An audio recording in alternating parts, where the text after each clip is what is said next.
Selamat datang di channel YT Trending. Dan admin mengucapkan salam sehat selalu untuk para sahabat semuanya. Sebelumnya jangan lupa like dan subscribe agar admin lebih bersemangat untuk update. Dan untuk cerita yang lain admin akan membagikan linknya di kolom deskripsi. Oke, sebelum mendengarkan alur ceritanya jangan lupa kopinya diseruput dulu biar bisa mendengarkan alur ceritanya dengan baik-baik. Kali ini admin akan menceritakan tentang cerita fantasi yang berjudul Forge of Destiny. Episode kelima Peleburan. Linky memulai pagi pertamanya sebagai murid sekte dengan muram mengobrak-abrik dapur kecil untuk mencari sesuatu yang sederhana untuk dimakan. Dia cukup senang bahwa mereka telah menimbun persediaan malam sebelumnya. Dia tidak suka harus berjalan dengan susah payah ke gudang sebelum dia memiliki kesempatan untuk bangun dengan benar. Sejujurnya, masih terasa sedikit aneh untuk berpikir bahwa dia tidak lagi perlu khawatir tentang dari mana makanannya berasal. Renungannya berfungsi sebagai pengalih perhatian saat dia selesai menyiapkan sarapan. Dia sedikit terkejut melihat bahwa pintu meizen masih tertutup dan belum ada tanda-tanda gadis lain bangun. Linky tidak benar-benar membaca gadis itu sebagai tipe orang yang tidur seperti ini. Pandangan sekilas keluar jendela saat dia duduk untuk makan menunjukkan bahwa itu adalah jam yang baik setelah matahari terbit. Bahkan setelah dia selesai makan dan kembali ke kamarnya untuk melakukan upaya yang sia-sia dalam menjinakkan rambutnya dan membersihkan untuk hari yang akan datang. Pintu teman sekamarnya tetap tertutup. Linky mempertimbangkan untuk mengetuk, atau bahkan mendobrak pintu untuk memeriksanya. Tetapi peringatan gadis lain tetap ada di benaknya.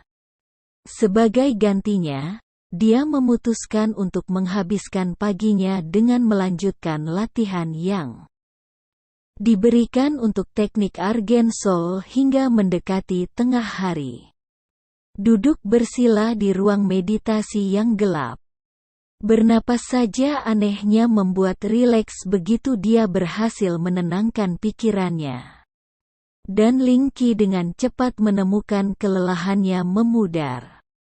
Tanpa menggunakan batu roh, dia tidak merasakan peningkatan kedipan kehangatan yang tersisa dari meditasi tadi malam, tetapi masih terasa enak untuk merasakannya bernapas bersamanya. Untuk pertama kalinya dalam ingatan baru-baru ini, dia merasa seperti dia benar-benar pandai dalam sesuatu. Dia tahu itu mungkin hanya angan-angan di pihaknya, tetapi dia membiarkan pikiran itu tetap ada. Ketika dia muncul dari ruang meditasi, dia menemukan bahwa Bai Meizen akhirnya terbangun. Gadis itu duduk di dekat perapian sambil menyeruput secangkir air. Tampak sama bersihnya seperti hari sebelumnya. Linky merasakan sedikit kecemburuan pada kemudahan yang tampak dengan gadis lain mempertahankan penampilannya. Dia sudah lama pasrah dengan kekhasannya sendiri. Lebih penting lagi, gadis pucat itu berbeda dalam satu hal. Ular yang dia lihat petunjuknya sekarang sepenuhnya terlihat melingkar longgar di leher Bai Meizen. Itu adalah benda yang menarik perhatian dengan sisik hijau cerah yang mengingatkannya pada batu giok mahal. Itu juga cukup kecil, hanya selebar 2 jari yang disatukan.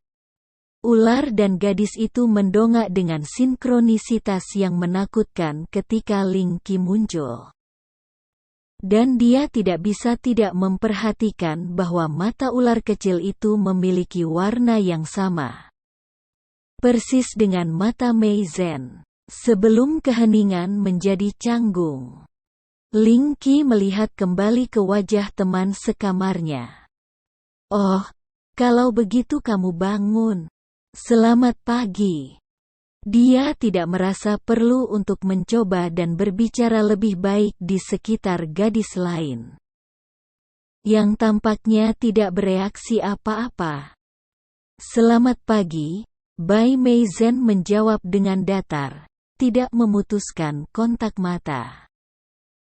Atau berkedip. Ling Qi benar-benar berharap dia akan berkedip lebih sering. "Apakah kultivasimu berjalan dengan baik?" Ling Qi mengangkat bahu, merasa sedikit sadar diri. Dia suka berpikir begitu, tetapi dia juga tidak bisa membandingkannya. "Saya kira demikian. Maksud saya tidak berpikir saya berhasil bangun, tapi saya pikir saya bisa merasakan sesuatu di dantian saya sekarang." Ling Qi tersandung kata-katanya lebih dari yang dia inginkan.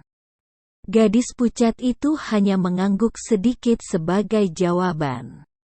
Meletakkan cangkirnya yang sekarang kosong. "Itu yang diharapkan. Akan sangat tidak biasa bagi Anda untuk menembus ke tahap jiwa merah dalam satu malam kultivasi. Tanpa sumber daya yang jauh lebih besar." Dia mengulurkan tangan untuk membelai kepala ular kecil berbentuk sekop dengan satu jari saat dia berbicara dan reptil itu menekan dirinya sendiri ke sentuhannya.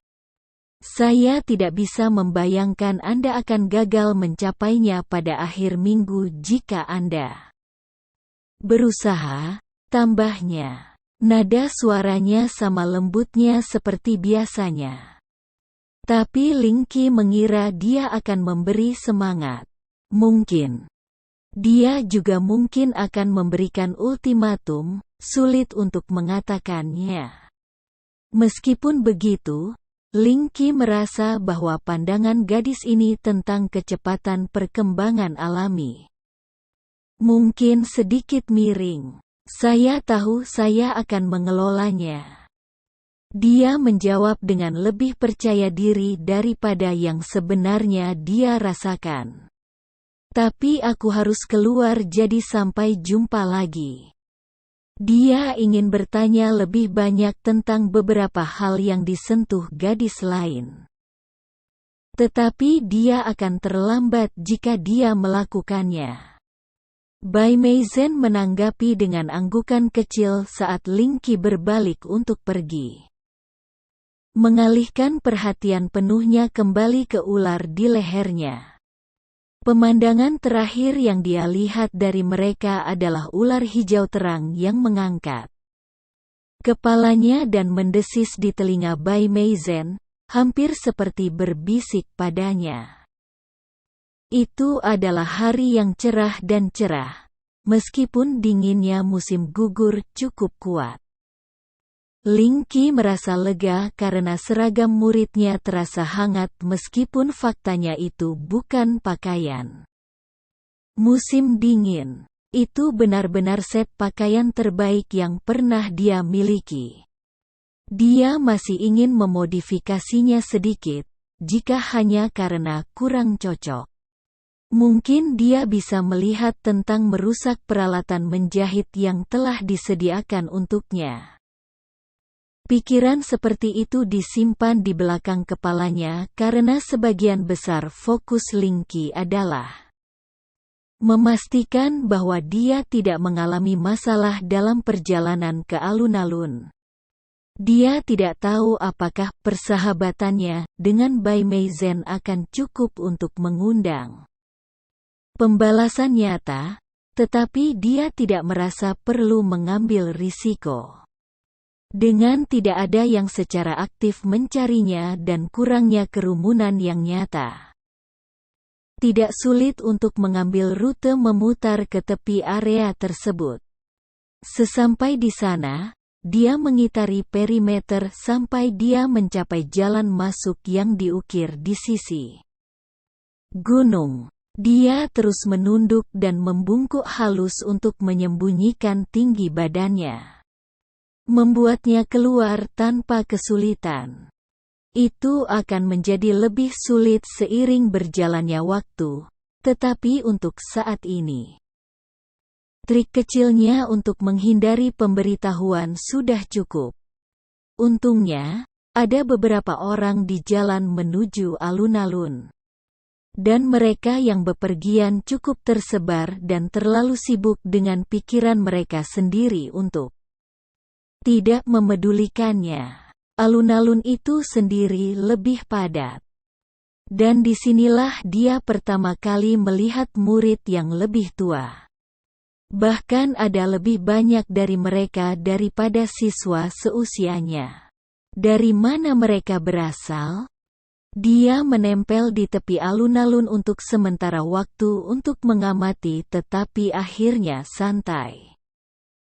Tak satu pun dari murid yang lebih tua tampaknya memiliki minat pada orang-orang dari kelompoknya. Bahkan, mereka tampaknya hampir mengabaikan mereka saat mereka menjalankan bisnis mereka. Sebagian besar menuju ke gedung kuliah yang besar. Tetapi yang lain hanya berdiri dalam kelompok mengobrol atau menuju ke yang lain. Itu tidak ada di sana kemarin. Sekarang ada 4 gerbang lain, 2 di sisi timur dan 2 di sisi barat, menandai jalan yang berkelok-kelok naik atau turun gunung. Ling Qi menggelengkan kepalanya saat melihatnya. Lebih banyak sihir. Dia benar-benar keluar dari kemampuannya. Keyakinan yang dia rasakan tadi malam dan pagi ini surut dengan cepat. Akhirnya, dia keluar dari naungan gerbang dan mulai mencari Han Jian. Dia tahu itu bodoh. Tetapi di antara rasa malunya dengan Sun Liling dan teman sekamarnya, sifat pendiam, dia benar-benar menantikan interaksi yang sederhana dan ramah. Dia tidak bisa benar-benar membuat dirinya curiga pada bocah tampan itu. Ini adalah satu-satunya alasan dia berhenti daripada pergi sepenuhnya ketika dia melihat dia sudah berbicara dengan murid lain. Itu adalah anak laki-laki lain, lebih pendek kepalanya daripada mereka berdua. Tetapi secara signifikan lebih lebar di bahu dan lebih lebar di pinggang. Jika ada, dia tampak hampir kebalikan dari Han Jian. Jongkok dan berotot dengan fitur garang dan rambut hitam runcing. Dia tidak cukup dekat untuk mendengar mereka melalui gumaman rendah suara dari sisa alun-alun. Tetapi dia melihat bahwa anak laki-laki yang lebih pendek melakukan sebagian besar pembicaraan. Memberi isyarat dengan liar. Dia tampaknya memiliki kepribadian yang agak bombastis pada pandangan pertama. Senyum Han Jian tampak cukup tetap. Han Jian menatap matanya saat itu, memperhatikannya di mana dia berhenti di bawah naungan salah satu pohon persik yang tersebar. Untuk sesaat, Ling Qi melihat sesuatu seperti kelegaan di matanya. Itu sudah cukup untuk membuatnya bergerak lagi. Begitu dia semakin dekat, Han Jian mengangkat tangan, menyela anak laki-laki lainnya. Ling Qi, di sini, senang Anda bisa melakukannya. Itu adalah salah satu cara untuk memaafkan diri sendiri dari percakapan meskipun dia tidak terlalu senang dengan perhatian yang diberikan padanya.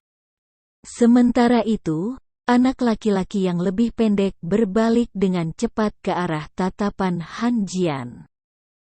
Ekspresi bersemangat di wajahnya, hanya untuk itu memudar begitu matanya mendarat padanya. Ling Qi menekan kerutan di dahinya dan malah mengangguk sopan kepada Han Jian saat dia menutup jarak. Selamat pagi, Han Jian. Maaf jika aku terlambat. Dengan dia merasa setidaknya dia harus berusaha sopan. Ling Qi melirik temannya. Dia mengerutkan kening tidak senang padanya. Apa masalahnya? Siapa yang mungkin? Benarkah, Jian? Anak laki-laki yang lebih pendek menyela. Memberikan tatapan tidak percaya kepada anak laki-laki lainnya. Ketika saya mendengar seorang patah hati seperti Anda keluar untuk bertemu seorang gadis, saya pikir saya akan memiliki kesempatan untuk bertemu seorang cantik. Bukan tongkat dengan pretensi. Kata-katanya keras dan kasar, bahkan mengabaikan isinya. Ling Qi merasakan ekspresinya membeku di wajahnya bahkan saat Han Jian meringis hampir tanpa terasa. Jika dia belum menyadari ketidaknyamanannya dengan anak laki-laki lain, dia mungkin telah melakukan atau mengatakan sesuatu yang tidak menguntungkan. Seperti itu, dia menahan, tetapi hanya dengan mengatupkan giginya. Dalam keheningan berikutnya, Han Jian berhasil berkumpul. Bukankah itu terlalu berlebihan? Tidak ada panggilan untuk bersikap kasar kepada praktisi lain. Lagi pula, aku sudah memberitahumu bahwa itu tidak seperti itu. Itu pasti lebih dari sedikit. Ling Qi menyela masam. Memelototi anak laki-laki yang lebih pendek. Dan mengabaikan rasa sakit yang dibawa oleh kata-kata Han Jian tanpa alasan yang dia akan akui. Hanya melambaikan tangan meremehkan kata-katanya, membuat amarahnya semakin membara. Dia bahkan tidak menatapnya. Dia hanya orang biasa, Jian. Anda bisa tahu dengan melihat. Apakah Anda benar-benar akan membuang waktu untuk ini? Petik 2. Ling Qi tidak repot-repot mengatakan apapun kali ini meskipun ekspresinya menjadi lebih gelap. Dia tidak bisa berbuat apa-apa tentang ini sekarang. Tetapi dia pasti akan mengingat penghinaan itu. Ekspresi Han Jian waspada saat dia menjawab. Aku tidak akan mengingkari janji, Itu mungkin hal yang paling tidak ramah yang pernah dia dengar dari pria itu. Anak laki-laki yang lebih pendek mendengus sebagai jawaban. Bagus. Kurasa aku tidak akan iri padamu seleramu, Jian. Cobalah untuk tidak membuang terlalu banyak waktu. Saya tidak akan mendukung saudara laki-laki saya yang tertinggal. Dia melangkah sendiri ketika kata-katanya memudar ke udara pagi. Meninggalkan mereka berdua berdiri dalam keheningan yang canggung. Yah, Han Jian tampak canggung. Ling Qi mendidih secara internal. Jadi, kakak, dia bertanya dengan datar, memperbaiki Han Jian dengan ekspresi tidak terkesan. Dia meringis, menggosok bagian belakang lehernya dengan tangannya. Baru pada saat itulah dia menyadari bahwa anak harimau itu tidak terlihat dimanapun. Tidak dengan darah. Hanya saja, dia terdiam, sepertinya mencari kata-kata. Pernahkah Anda memiliki teman sebaya yang cukup banyak diperintahkan oleh orang tua Anda? Itu seperti itu. Linky tidak pernah memiliki pengalaman itu, tapi dia bisa mengerti apa yang dia maksud. Dia telah berbaik-baik dengan orang-orang yang kurang menyenangkan selama dia tinggal di jalanan. Dia merasakan emosinya mendingin. Itu bukan salah Han Jian. Patah hati. Dia mengernyitkan alis. Sekarang, bocah tampan itu hanya tampak lelah dan putus asa. Ini lelucon bodoh yang dimulai beberapa tahun yang lalu karena saudara perempuan seorang teman. Yu menganggapnya terlalu serius karena dia terdiam dan menunjuk tak berdaya ke wajahnya yang tampan. Linky berpikir dia terdengar tulus. Tetapi dia tidak bisa menahan diri untuk sedikit lebih waspada sekarang. Meskipun jika dia lebih masuk akal. Agak konyol bagi seorang bocah lelaki berusia 14 tahun untuk dianggap sebagai patah hati. Jadi, apa yang terjadi sekarang? Dia menghela nafas. Saya dapat memberi Anda beberapa tips untuk memulai kultivasi Anda. Dan jika Anda mau, dan saya dapat membantu Anda berlatih sedikit seperti yang saya katakan. Dia menjawab dengan tulus. Tapi aku akan pergi ke kelas yang diadakan sesepuh di sore hari.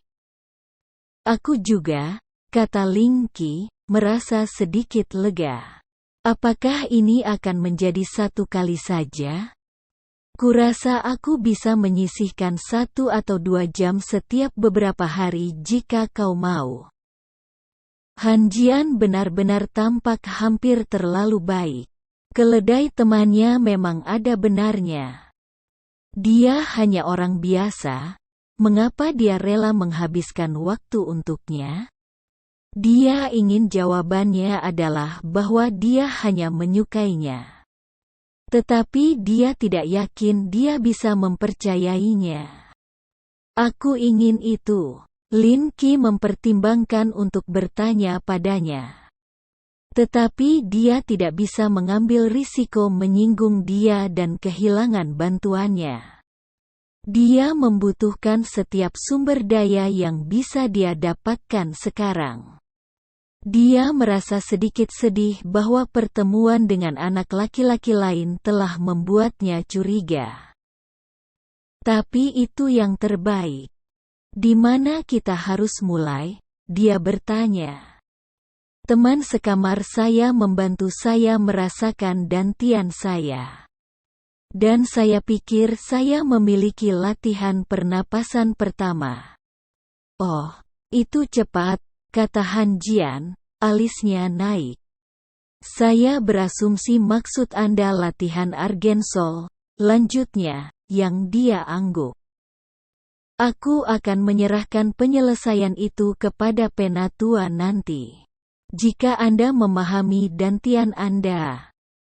Saya tidak yakin saya tahu, Linky mengakui. Dia agak kasar memaksanya. Saya mengerti bahwa itu adalah pusat spiritual Anda dan tempat Anda menyimpan ki. Tapi, dia terdiam, merentangkan tangannya dengan sikap tidak berdaya. Dia menatapnya dengan aneh. Bersandar ke batang pohon persik tempat mereka berdiri. Benar, itu intinya. Dantian bukanlah organ fisik seperti jantung atau perut Anda. Tetapi berolahraga dan mengembangkannya adalah inti dari peningkatan kemampuan Anda untuk menahan dan menggunakan ki. Anggap saja sebagai jantung dari jiwamu. Linky samar-samar menyadari organ tubuh. Dari diagram setengah ingat dalam teks dokter yang dia curi dan gadaikan tahun lalu. Dia memeras pikirannya untuk mendapatkan informasi dari sebuah teks yang baru saja dia buka di saat-saat kemalasan sambil menunggu pagar. Apakah itu berarti begitu saya membangunkannya, itu akan mulai menggerakkan ki ke seluruh tubuh saya? Dia tersenyum, dan meskipun dirinya sendiri, dia merasa sedikit lebih hangat. Ya, tapi tidak seperti pembuluh darah fisik Anda. Anda harus membuka meridian Anda secara manual. Ini cukup sulit dan menyakitkan, tetapi Anda harus menanggungnya karena ki Anda tidak akan dapat memengaruhi dunia tanpa saluran terbuka apapun. Kultivasi sepertinya tidak mudah. Ling Qi duduk di bangku di bawah pohon sambil terus berbicara, mendiskusikan dasar-dasar kultivasi. Ada sangat banyak meridian potensial dalam tubuh manusia dan yang mana yang dia pilih untuk dibuka akan mempengaruhi teknik dan seni yang bisa dia pelajari. Seni adalah apa yang disebut para pembudidaya sebagai sihir mereka. Dan teknik adalah mantra individu dalam sebuah seni. Banyak dari itu melampaui kepalanya, tetapi dia pikir dia mengerti ide dasarnya. Han Jian memiliki meridian selaras angin terbuka di kakinya, serta meridian selaras api melalui jantung dan tulang belakangnya. Seorang praktisi pada dasarnya memiliki ruang terbatas di tubuh mereka untuk digunakan untuk menyalurkan ki, yang memungkinkan penggunaan seni. Meridian hanya bisa menyalurkan satu jenis ki pada satu waktu, membatasi jumlah seni yang bisa digunakan oleh seorang kultivator. Saat seseorang tumbuh dalam kekuatan, tubuh mereka dapat menahan pembukaan lebih banyak meridian, memungkinkan mereka memiliki teknik yang lebih luas. Itu berarti bahwa Ling Qi, yang baru memulai, akan terbatas pada satu seni pada awalnya. Itu meresahkan. Jika kelas tidak menghasilkan apa-apa tentang masalah ini, dia mungkin harus meminta nasihat Bai Meizhen. Untuk semua yang dia nikmati saat dia menghabiskan waktu bersama Han Jian, itu tidak bisa bertahan selamanya. Setelah sekitar 1 jam, dia memiliki sedikit lebih baik menangani hal-hal. Dan dia telah mengoreksi beberapa kesalahan yang dia buat dengan latihan Argen Soul. Dengan kepercayaan diri yang agak pulih, dia berjalan di sampingnya ke ruang kuliah saat matahari terbenam melewati puncaknya dan waktu untuk pelajaran sore dimulai. Itulah cerita Forge of Destiny episode kelima. Bagaimana kelanjutannya, saksikan terus dan jangan lupa subscribe dan klik tanda lonceng agar tidak ketinggalan episode selanjutnya. Akhir kata, admin mengucapkan banyak terima kasih kepada para sahabat semuanya.